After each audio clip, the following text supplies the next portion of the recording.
Welcome to Algae's Investment Podcast, and today I'm joined by General Sir James Everard, who's got considerable experience and knowledge about what has been going on in Europe over the recent years, particularly in the Ukraine. So we're going to focus on geopolitics and the war in Europe, and maybe we'll touch too a little bit on Israel, Gaza, Iran, and China. So we're going to have a fascinating half hour or so to ask some questions. So, James, thank you so much for joining me. Thank you, Archie. Good to be here. Well, it's taken a little bit to get you here, hasn't it? You've been quite busy. I still work for NATO. I still run Saka's mentor program. So, back from Madrid last night, off to Naples on Sunday. So, yeah, but it's good. Well, so even though you're retired, it doesn't make any difference, does it? I'm still retired, still take good holidays. That's the important thing. Fantastic. Well, let's get stuck in right at the beginning. And I'm going to ask you a pretty punchy question. But why did Putin invade the Ukraine? Do we really understand why he did it? Well, I think he invaded partly because he believed the West to be weak and weakening. I think probably our withdrawal from Afghanistan and the manner of that withdrawal was sort of confirmation that he didn't need to worry about the West as a sort of military strength. And then why? Well, you can read in his own speeches what he will say. I think a lot of that's slightly hot air. I think my own view is that he just simply couldn't afford to see a prosperous Ukraine as a member of the EU and NATO, because the evidence is very clear. If you join the alliance, good things happen. And so what would Putin now define as a military success in the Ukraine? So his main effort remains eastern Ukraine. I think if you were a military analyst, you'd say he has a main effort currently Donbass with Luhansk as a supporting effort. So Donetsk, then Luhansk. So taking the Donbass region as his primary objective. And you'll remember in some of his earlier speeches, he talks about Donbass being Russia, but later on he talks about the whole of Ukraine. And so if that was a intermediate objective, you worry that if he managed to achieve that, gets momentum, then it will be a death through the coast and push up to Romania. And so one thing that's really surprised me from what I've read is how Putin has managed to retain his popularity within Russia, despite up to 500,000 soldiers either being killed or badly injured. What is it about the psychology in Russia which perhaps we in the UK don't understand? I think your first point that we don't really understand the Russian mind is a really good one. There's a lovely book, called The Russian Mind by Ronald Hingley, where he says, you have to understand that the harder Mother Russia treats her sons, the more devoted they become. That's not necessarily the case in many Western countries. I think Putin has invested in the levers of social control. There was a figure bandied around that he spends around $2 billion speaking to us a year. I don't know what he spends on controlling the message at home, but I should think it's a considerable sum. Plus the fact there are a whole generation who don't know anybody else. Yes, that's very true, isn't it? He's been there a very long time. Been there a very long time.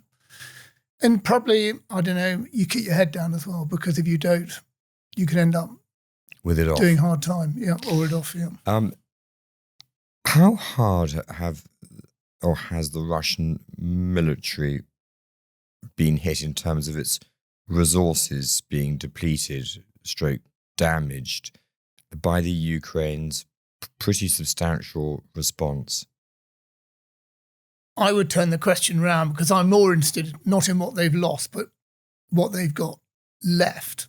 And there was a very interesting Newsweek report quoting a Pentagon report. And so I don't know the validity of it, but talking about the fact that they still had, 1,760 tanks, including 200 T-90s, active, another 4,000 tanks still in storage, 1.1 million tri-service active personnel, another 1.5 million in reserve. And of course, if you step back, his air, his sea, his cyber, his space, these capabilities haven't been touched at all. So without doubt, it's been attrited, but it still remains a very potent fighting force and a force that has combat experience and has been learning lessons. And been rearming too? Rearming too. I mean, they and are on quickly. a war economy. And I think they started slowly, but you see in virtually all areas, the Russian ability to adapt, albeit slowly, and then, grind out hard victories. And that's what they've always done, isn't it? It's what they've always done. I was in Latvia in early September, and a historian there showed us a wonderful historic document, which was a Russian division ordering supplies. And it had, 250,000 gallons of fuel. It had sort of 200 tons of ammunition. And it had 7,000 infantry because it's a commodity. And that is a mindset, isn't it? The mindset. It is the mindset. Yeah. How much impact are drones having in the war in Ukraine? And who's actually winning the drone war? Who's having the greatest success with that particular piece of equipment?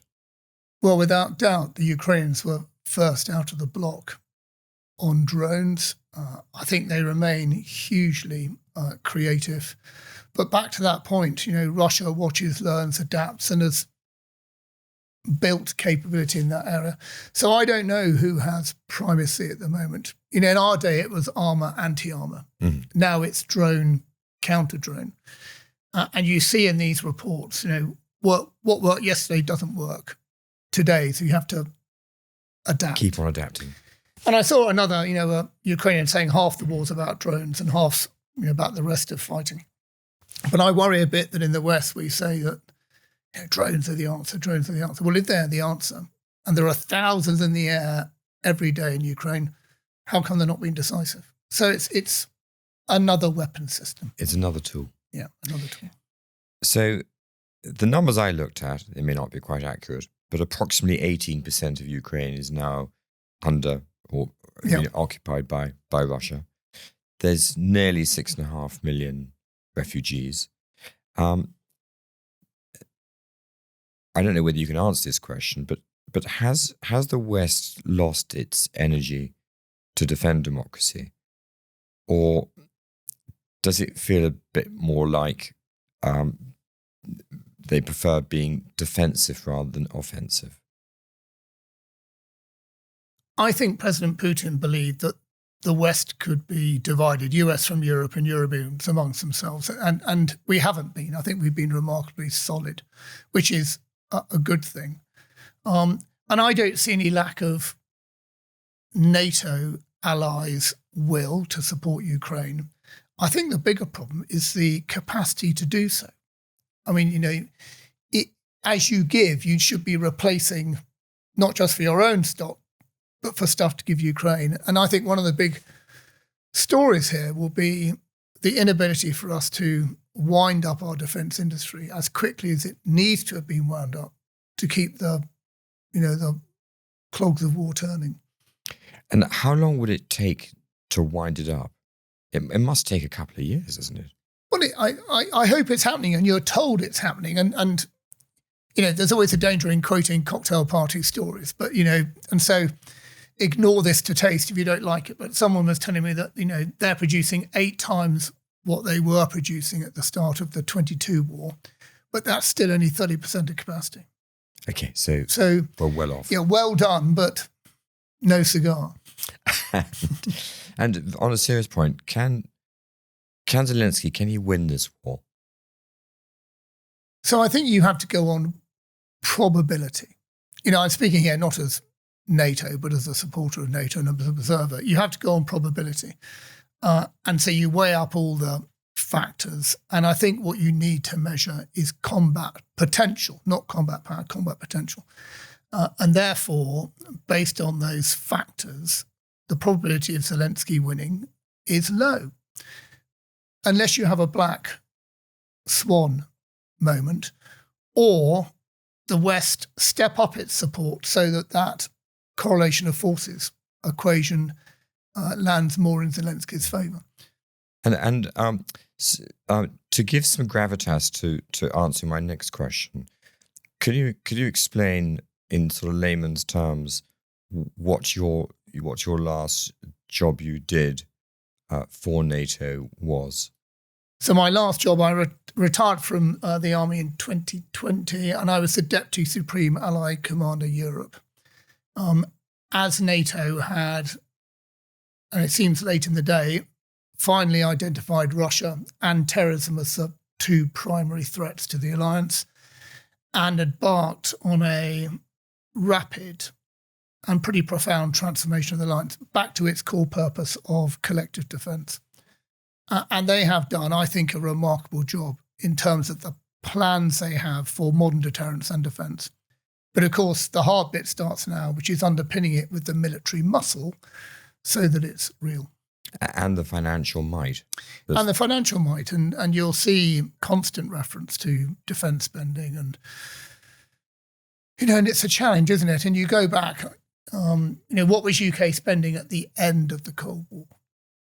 About 5%, I think, of GDP. But of course, we had big forces in Germany. And so perhaps you could deduct that. But you end up somewhere a long way north of 2. Yes, a long way north of 2, which is where it is at the moment, is it? Or where we're targeting 2, aren't we? No, we are 2. I think we're targeting 2.5. 2.5. Yeah. So what probability, because I think you like talking probabilities, do you put on Putin actually invading another NATO country in the next 10 years? Is that just pure fantasy that people were talking about that ever happening? I don't think it's fantasy. The lesson that we forgot, and there's a history here, isn't there? At the end of the Cold War, to quote Robert Kagan, American power made it possible for Europeans to believe that military power wasn't important. I think defence spending falls by about a third in real terms between 91 and 99. And the thing we get rid of are all the things you need to fight wars, because that's never going to happen. And so, where we are and where we're at is a real challenge. And so, we forgot that if you want peace, prepare for war.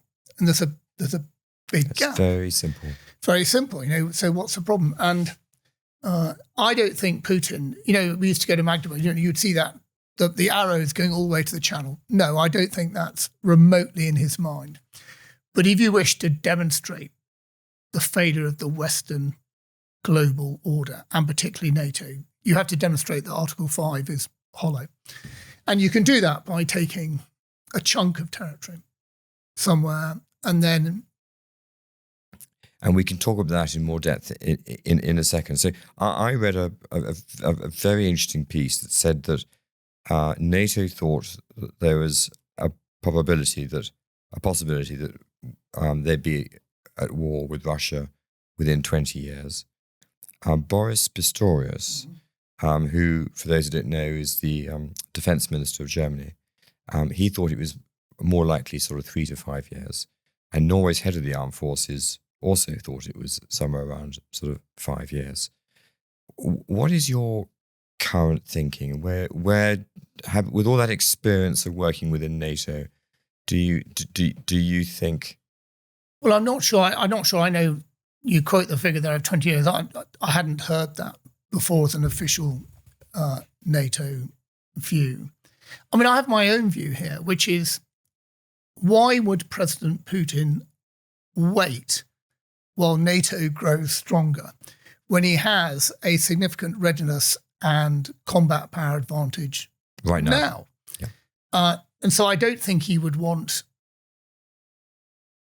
a further conflict on his hands. So, getting Ukraine done must be his first objective.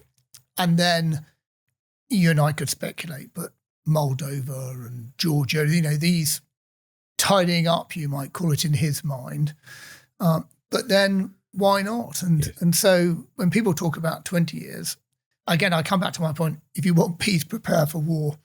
We should be accelerating everything we've got now so we're ready in 2 years. Very, very, very clear. I'm going to change the sort of direction of our conversation a little bit for a change in tempo. What do you think Israel's objectives are with regards to its war with Iran and Iran's proxies? Because it is not a very big state, and it wouldn't be wanting to fight wars on too many fronts. And it seems to be fairly active in Lebanon and Gaza, and now showing signs of frustration with how Iran is behaving. I mean, I'm not an expert on Israel, Levant, Middle East, but I attend a number of workshops, and so I think it's, I'm going to say fascinating. I mean, it's awful, but the events of 7 October, that was a true strategic shock at a very human level for Israel. Yeah. Their government had failed, the IDF had failed, deterrence had failed. It demonstrated that coexistence with people that wished you to all die wasn't possible. And therefore you are going to act accordingly. And so you have this objective. He's stated, that he doesn't want there to be any threat to Israel. So I think it's a massive objective. It is enough, so I come back to it is a just war. And I was quoting earlier Fanny Oz-Salzberg on this very good podcast, Ilana Betar's podcast, saying, just war, but just terrible in application. Yes. This, but what I'm going to make a sort of slightly obtuse remark here, but what I like about Israel's approach is they're suitably vague about their objectives, which I think you should be. It worries me that in an alliance, in the way that you have to build consensus, you have this public debate about your strategy. And of course, you then leave no room for surprise. No room for surprise, and you leave gaps that can be exploited by your enemies. So I don't know what their long-term objectives are, except it's pretty clear it is to ensure that the Israeli people are safe for another generation. Yes. I'm going to move on from that question and ask you, how reliant is Iran on Russia to enable it to build a nuclear deterrent? Yes. I mean, it's interesting, isn't it, to look at equipment going the other way. So, Russia's taking sort of basic ammunition from North Korea. It's taking sophisticated missiles from Iran. It's taking sort of components from China. It's got a good sort of network of supplies there. But I think it's interesting. I mean, I've no idea, but I think it's fascinating that we haven't seen Russia leaning forward to try and accelerate Iran's nuclear program, because I imagine, like most of us, they fear where that might end. So I genuinely don't know, but, caution would seem the better approach. Yes.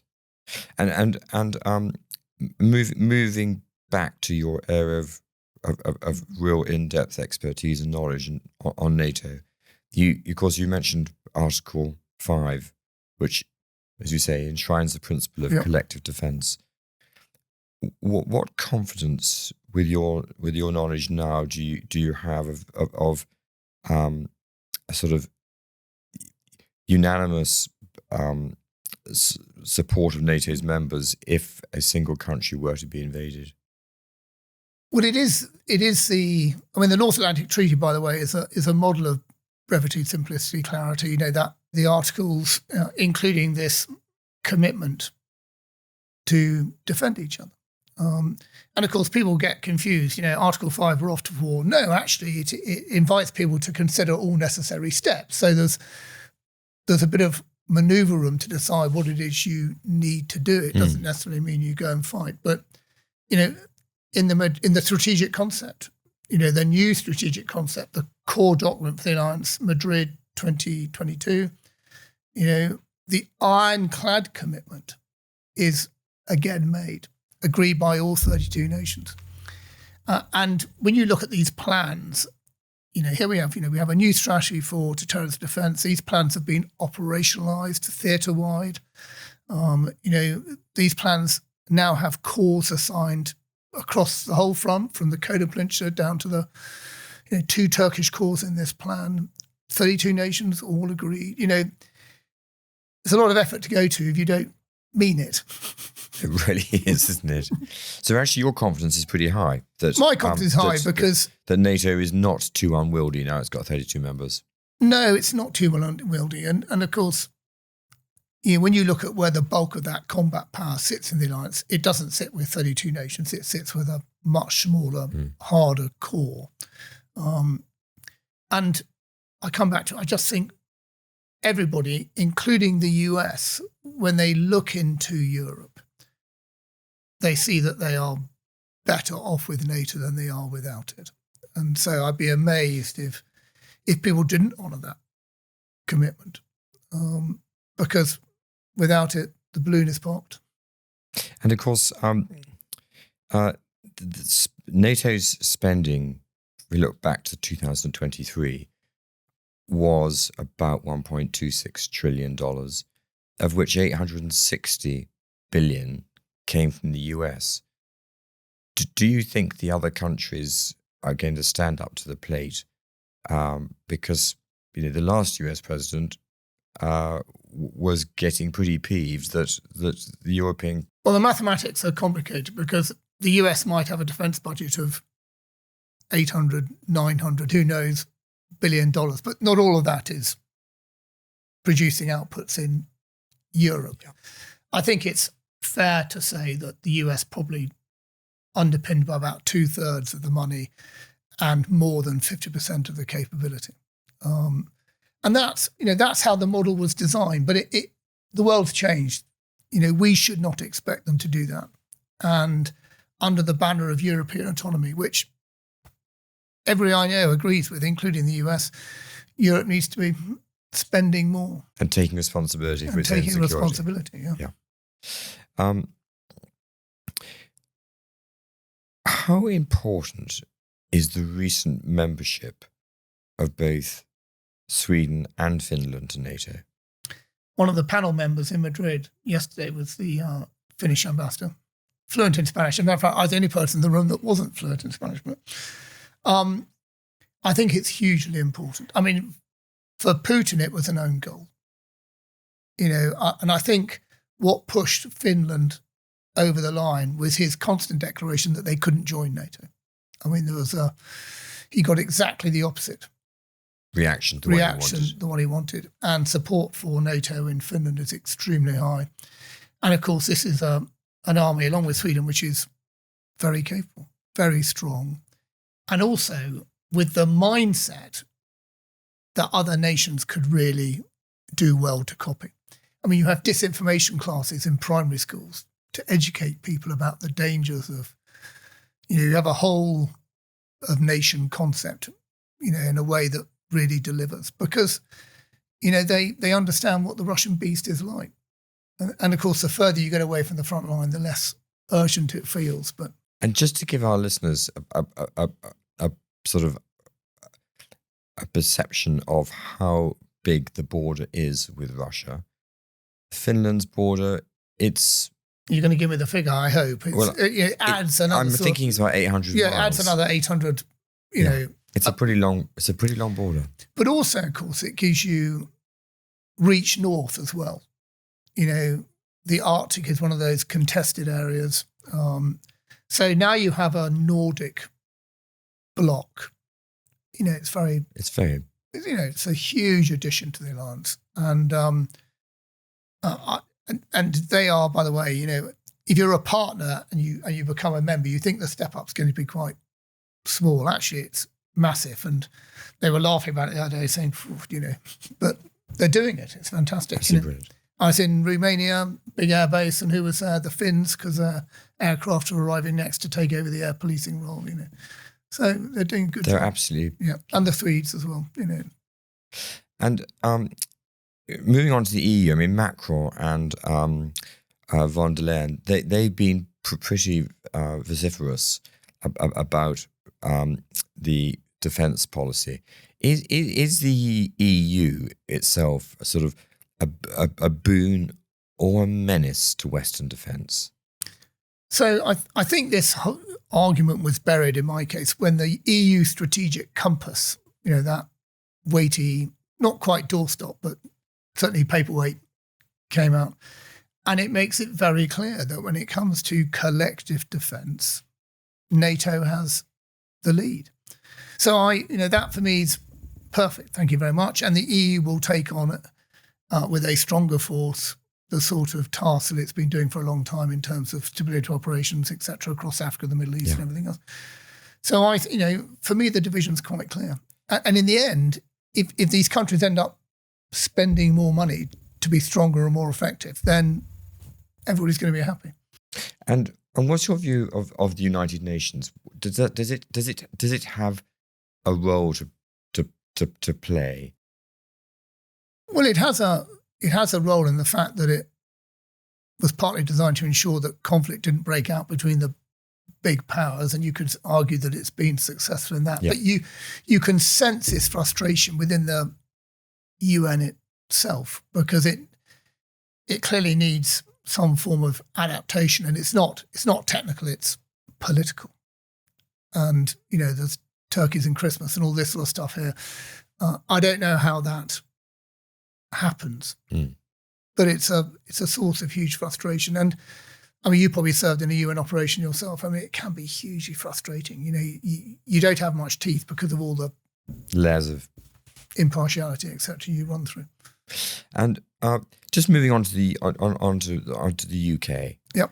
I mean, I couldn't believe it when the UK announced that the Trident deterrent doesn't actually work.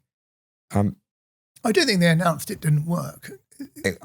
One of the tests didn't. One of the tests didn't work. Mm-hmm. But that's why you have tests, and I know absolutely none of the details, except for the fact that everybody said the test had been worthwhile, and someone will fix it. We'll fix it. Yeah.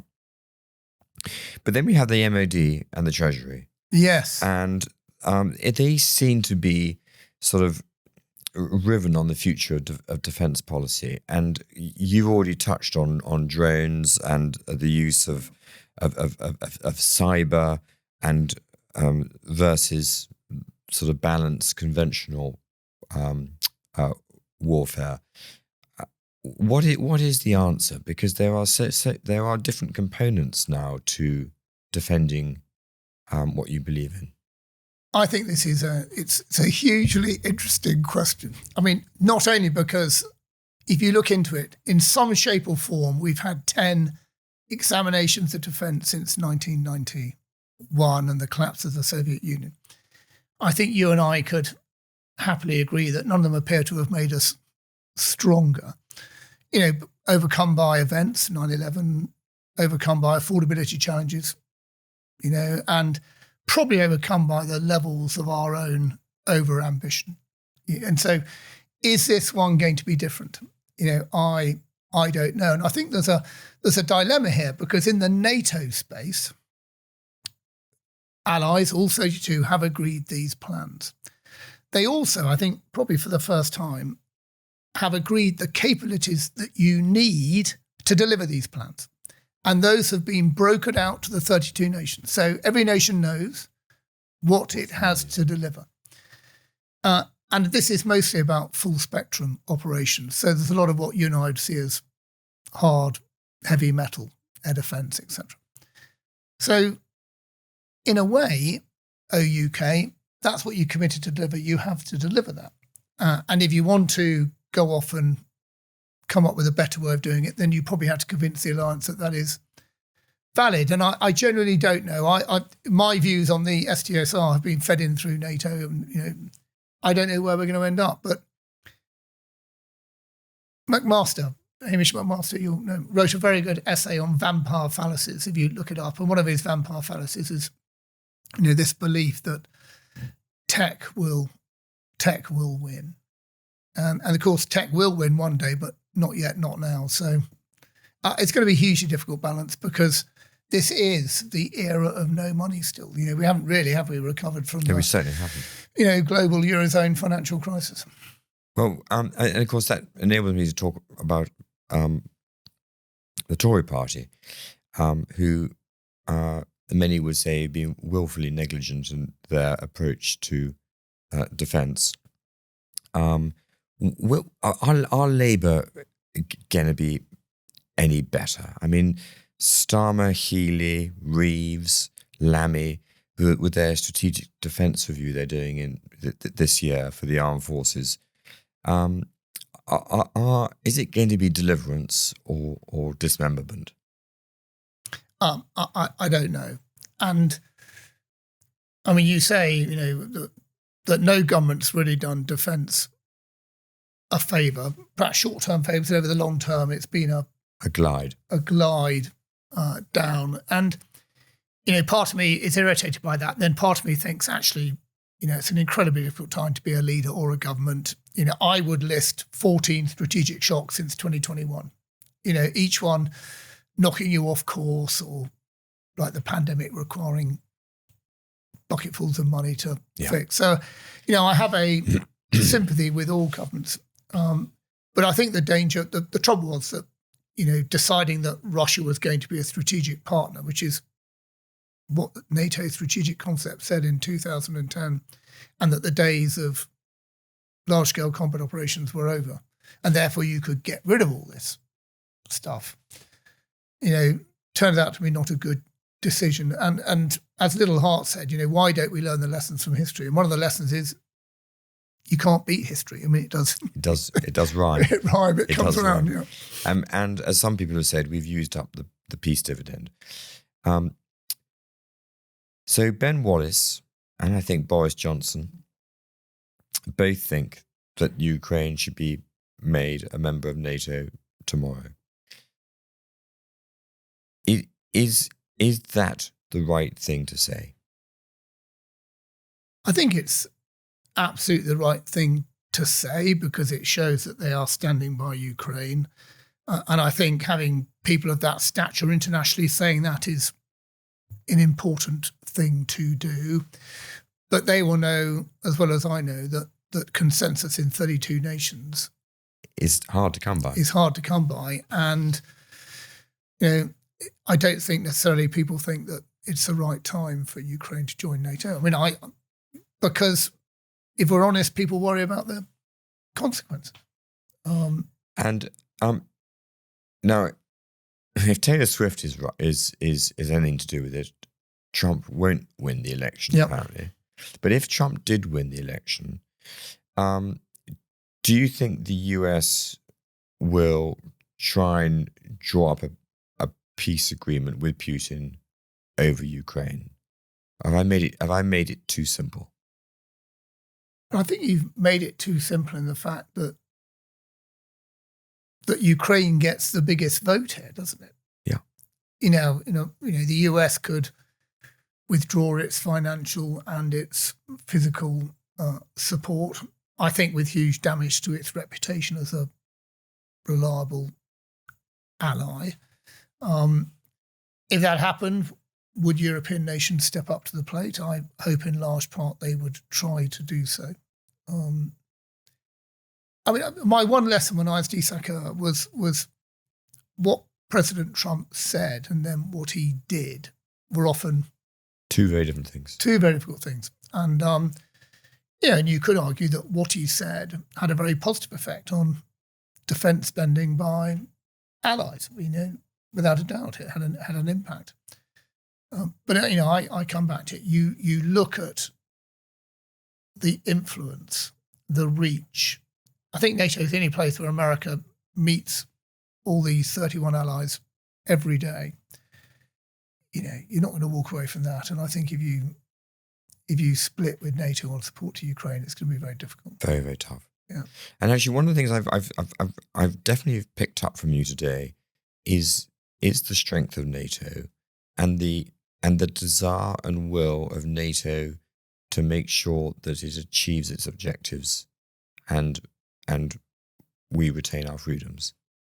Yes, and people don't see this. So NATO is very transparent. If you happen to sit down and want to read through the strategic concept or the summit declarations, all this is made very clear, but very few people do. I mean, I worry personally that NATO became so much part of the furniture that we became complacent about this organisation that has kept us safe. But, every ally has agreed to all these plans. And wherever I go, people will point the finger at what they see to be difficult allies, but they're very difficult because of their geography. When it comes to do I support NATO or don't I, they support it. And so, having spent a whole career in the military and looking at the world where it is today, what do you think are some of the absolute cornerstone lessons that you've learned over the years that do make a difference in helping countries and organizations to stick together and stand up for what they believe in? Well, lesson number one is I think we're lucky to live in the UK. It's despite all our grumbling, compared probably to most of the countries in the world, you still get your dustbin emptied. A policeman still turns up. It's pretty good. It's pretty good. So point number one. Point number two, I think, is this ability in our senior leadership. 2 ears, 1 mouth, to listen, really listen to other people's concerns, because they will always come out in these meetings or in the letters they send you, but they'll always be slightly ambiguous because they don't. You really need to drill into those, because if you can rectify the weaknesses and build on the strengths, then everybody's happy. Much better off. Yeah, and I think as well, leadership, and I'd mentioned the current Saka. I don't know if you've met Christopher Cavoli. No. But, I think he's fluent in Russian, Italian, French, putting most of us to shame. Has the ability to explain hugely complicated things in a language that everybody can understand. I think that's hugely powerful. And he is really, building on the work of his predecessors, really taken the alliance to a very good place in terms of its planning and indeed of its capability development, because, as I say, you do see additional spending, you do see additional capabilities coming on board.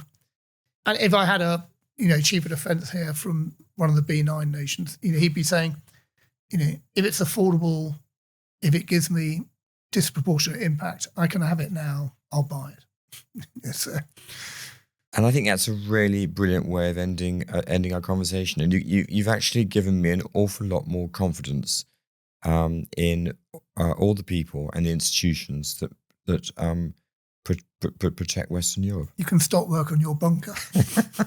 Thank you very much, James. Thank you. All content on the Algaes Investment Podcast is for your general information and use only, and is not intended to address your particular requirements. In particular, the content does not constitute any form of advice, recommendation, representation, endorsement, or arrangement, and is not intended to be relied upon by users in making or refraining from making any specific investment or other decisions. Guests and presenters may have positions in any of the investments discussed.